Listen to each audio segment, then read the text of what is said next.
Got a call today for a washing machine shutoff valve that's leaking, apparently from the stem.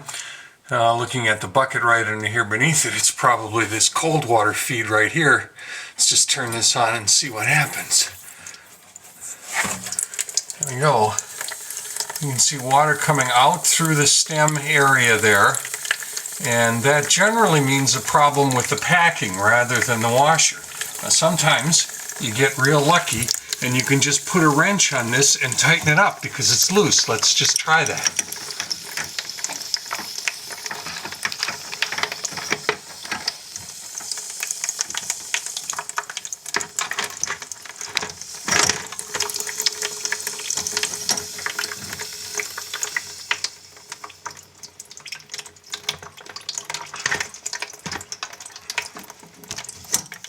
Well, we slowed it down a little bit, but not a lot, so that means that there's something wrong with the packing, and we will have to shut off the water in order to take this apart. So with the water off, we were able to pull the stem cover here, but it was on there so tight we had to use our stem pulling tool here, which is a special tool that pulls stuck handles off and isn't normally a part of the do-it-yourselfer's plumbing kit, but it should be. Now, when we take a look at this back here, you can see how much scaling we have on here versus this other one. So this tells me it's been doing it a long time, and so even though the light's off here, there's still a fair amount of dripping going on as the pipe drains. But one of the things we want to do is see if we just can't clean up some of the scaling on there so that this will reseal again. So we're just going to put our cap in a little bath of calcium, lime, and rust remover and just kind of let it go to work. And then we're going to take just a little toothbrush and dip into this sauce and scrub this handle off over here. Alright, now we got things cleaned up enough that we can see that inside of this packing nut there is a gasket in there which is probably worn enough that it doesn't seal the leak anymore. And then secondly, we've cleaned up this stem well enough that we can start to visualize this. Now our next step is to take a look at the washer underneath there.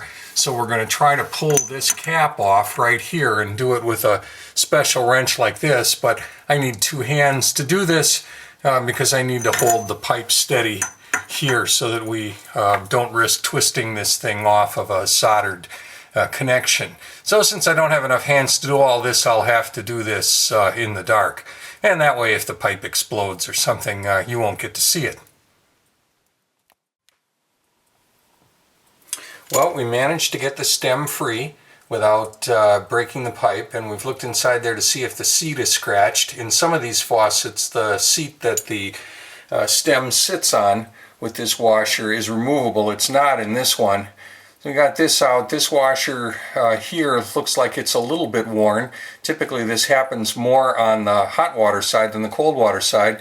We're going to throw this thing in the bath to clean it up too. Alright, we've cleaned up our stem. We've put a new washer on the bottom. We've cleaned up the faucet head here. And then after I put the stem back in, I'm going to wrap the stem with a little bit of this stuff. It's called valve packing, and it should work to help seal up this little area right here.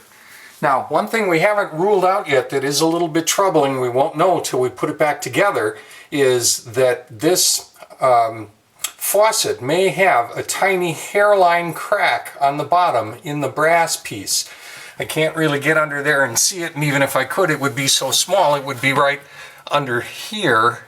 But the problem is that or the symptom is that the scaling under there is just kind of telltale of something that's been slowly leaking. So the only way we're going to know is to put this all back together, turn on the water, and see what happens. All right, the water's back on. We have the knob in the on position, and everything looks nice and tight. So that's really good news. It was just the packing and the gasket causing our problem. The next step would have been to have removed the pipe. Now this was a little bit of an advanced project for a beginner. We had some special tools here, the handle puller and the stem puller, and then we used some valve packing and of course our little cleaning substance. None of these tools is very expensive, and as I always say, when you do it yourself, the tools are free.